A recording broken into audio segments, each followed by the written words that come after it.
Hi, my name is Matt, and this is a 1999 Chevy Blazer with a 4.3-liter V6 that is owned by my friend, and he has a misfire problem, and we're going to try to fix it.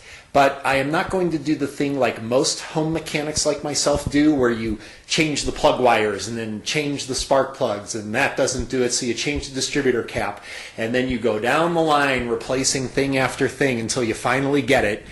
What I'm going to do is try using a very strategic, methodological approach to determine exactly what is wrong with this car, and we're only going to fix what needs to be fixed. So that should save us time and money, especially, and hopefully this will help you if you have a misfire problem or even a no-start condition. This will also apply, and not necessarily if you have a Vortec engine.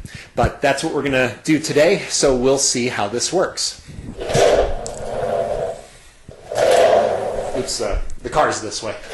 So when approaching the misfire on any one cylinder or multiple cylinders or even a no-start condition, your possible causes are pretty much the same.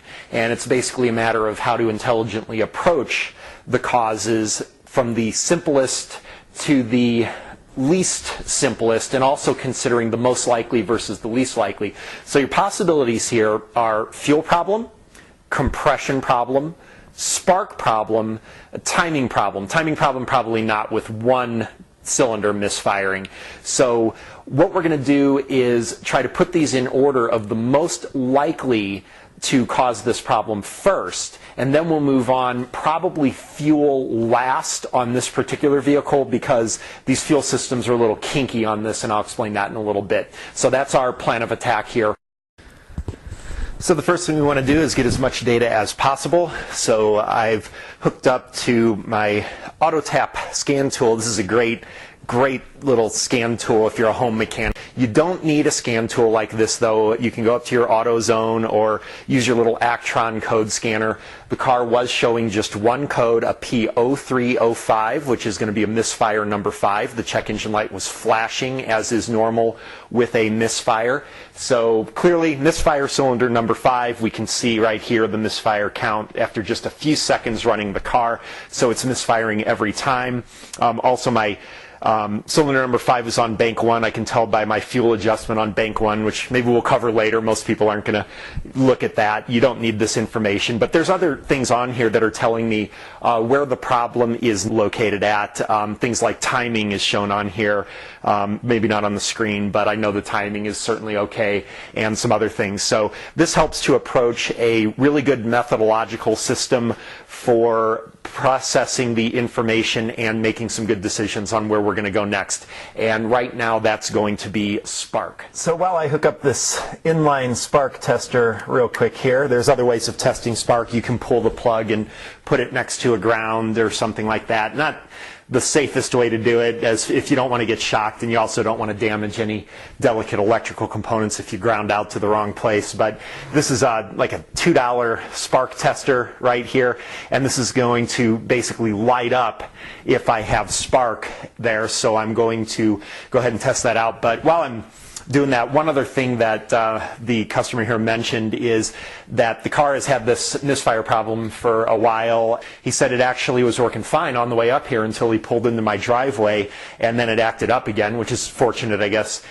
Make it easier for us to find it. But keep in mind, we may be dealing with an intermittent here, and those are always tricky. So let's go ahead and fire this thing up and see if we've got some spark here.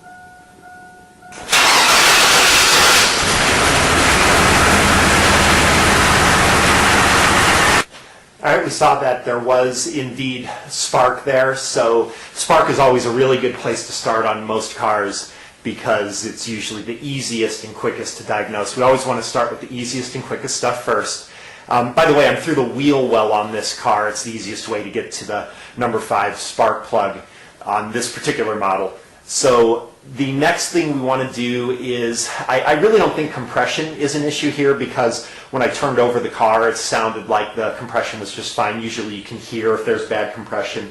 But because we're already here at the number 5 cylinder, and these plugs are pretty easy to get at, I'm going to go ahead and do compression on number 5 next and rule that out.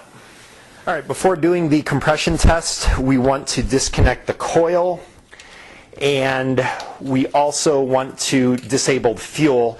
We don't want the car to start during the compression test, and we also don't want to wash down the cylinders with fuel, because obviously without a spark plug in there, we're going to not fire that fuel, which is actually happening anyway, but I don't want to be the cause of that problem. So on this car, the easiest way to do it is back here. There's a plug for the fuel injectors over the plenum, and that will disable the fuel system. You can also pull the fuse in the fuse box for either the fuel pump or the fuel injectors. But now we've got no spark, no fuel. We're ready to do this compression test. The other thing is to fully charge the battery.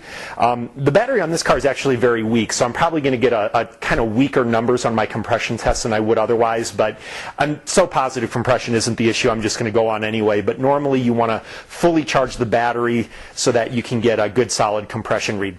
So let's go ahead and do this.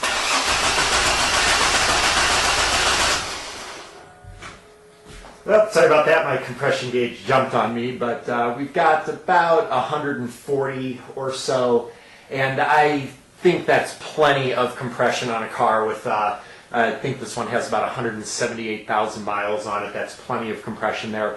I don't even want to look up the spec on that, but what I am going to do is just get a relative compression over to number 1 and see if I get a similar result, and if I do, then I'm going to be totally satisfied that we've ruled out compression as the problem here.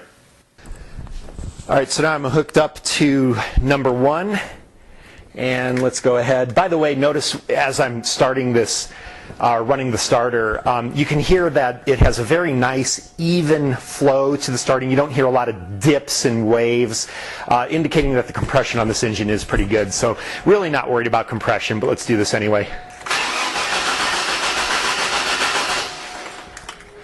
All right, and that read just about the same, so I'm pretty satisfied that compression is not an issue here. This is not a compression issue. We're going to have to move on to fuel next. But before we do that, the fuel systems on these cars are a little bit kinky. These have the spider injection system, so unlike most injected cars, these injectors are actually located under the plenum, so it's a little bit trickier to get at. So actually what I think I'm going to do is revisit the spark just to make sure that that is not the problem, since that's a very realistic possibility, especially with an intermittent. So that's probably a good first step before we move on to the fuel, which is trickier. The spark test, it does appear that we can rule spark out as the problem for our Misfire, but I just want to be really safe, especially since fuel is next, and the fuel systems on these Vortec engines are a little bit kinky.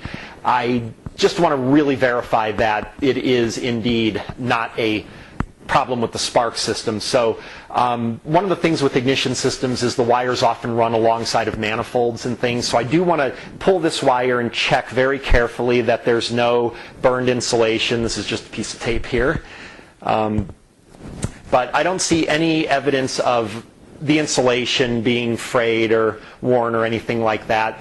So the other thing I want to do is maybe there's an intermittent open in this system. So I'm going to go ahead and connect up a voltmeter to continuity, and when you do this, you're going to want to make sure that you set to the highest ohm setting. There is a fixed specification for the number of ohms per foot in spark plug wires, so if you set it to the lowest setting, you're not going to get continuity, and you'll think that you found your problem. So set it to the highest setting, and there's continuity there. And I'm just going to try to pull and tug a little bit on this wire, see if I can create an open, and I cannot. So I am very satisfied, especially since all the connections snapped real tight and satisfying. This is definitely not a spark problem. This is going to be a fuel problem, and now we'll have to go in and take off that plenum and attack the spider injection system. Yes. Greetings. So I know that I was going to go after fuel next, but there's some reason to go after timing right now, and there's two reasons for this. The first one is this video is supposed to be helping you guys to diagnose your misfire on a car like this with the Vortec engines. So if you guys had a timing problem and I just skipped over it, then it wouldn't be very helpful, would it? So I'm going to do it for that reason. But there's also another rational reason too, and that is whenever you take a methodological approach to troubleshooting, you obviously always want to do the fastest, easiest, cheapest tests first that are also the most likely to find your problem, and then you move your less likely and especially your most time-consuming or expensive tests as the last opportunities. And this is kind of an interesting situation because the timing is almost an infinitesimally minimal possibility for this car. However, on these particular models, looking at the timing is incredibly easy. And I've already got the #1 spark plug out, which is one of the things I'll need to do this test. So because it's so quick and easy, it just makes sense to go ahead and do this very fast test, 100% eliminate timing from the equation, but also it'll give you a chance to look at your own vehicle and see if you can assess timing as a possible problem for your misfire. So we're going to go ahead and do the timing first, and then we'll get to the fuel problem, which is where I guarantee we will find the issue with this vehicle. So let's go ahead and get that started. So your first step is to remove the spark plug from #1 cylinder. Then you'll have to remove the fan to get access to your crankshaft, which is down here under the water pump. You'll need a long-handled ratchet, because this is going to be a little hard to turn over with all the spark plugs in place, and a 5/8 socket, and fit it onto the crankshaft bolt. And we're going to want to, boy, that's kind of hard to find. There it is. And we're going to want to rotate this crankshaft clockwise to get it to top dead center on the compression stroke of cylinder #1. So we'll show you how to do that. Oh, and real quick, I know that a lot of you guys, if you try this, one of your first responses is going to be, how in the world did you get the fan off of that truck? And if there was ever a time when the right tool makes all the difference in the world, this fan removal set is the trick. So what we want to do is I want to get my ratchet on again to that crankshaft. There we go. And this is going to be way easier with two people, but I simultaneously want to get my finger over the spark plug hole on #1, of course, where I removed the spark plug. And while doing that, I want to turn the crankshaft, and it's going to be a little hard to do, until I feel air pushing my finger away. And hopefully I'm already about there, because this is going to take a while. There it is. Okay, so I feel air pushing my finger away. All right, so here's what I wanted to do to make life easier here. You're probably familiar with the trick of putting a screwdriver or something. I always put something flexible instead of a screwdriver, but you put it into the spark plug hole, see where the highest point of rotation with the piston is, and that's all good and everything. That is not going to be easy to do on this engine, but this engine does have, if you look here on the harmonic balancer, this little groove here. And if you look, I made a white paint mark on this notch that is in the timing cover. And you got to be a little careful here, because for some reason on these harmonic balancers, on these Vortecs, there's actually 2 grooves. This is not the correct one. I actually painted the other one white, but I just wanted to bring this up to you. We'll pass by, as we rotate the engine, this first groove until we get to the second groove in the balancer. That will be top dead center for cylinder #1, and that will let us go ahead and check this timing. So make sure that you have the correct groove. If you're not sure, go ahead and put something into the spark plug hole and verify that you are actually at top dead center, and also, of course, make sure you are on the compression stroke. So let me go ahead and do that, and I'll show you what it looks like. Okay, here you can see my paint marks lining up for the second groove in the harmonic balancer. The first one is, probably somewhere around, I guess, 4 o'clock or somewhere around that position, so you know that you've got it right. But this is the correct position here for top dead center cylinder #1. So that only took me 30 seconds to do, so now all I got to do is pull off the distributor cap, and we'll see if our timing is correct.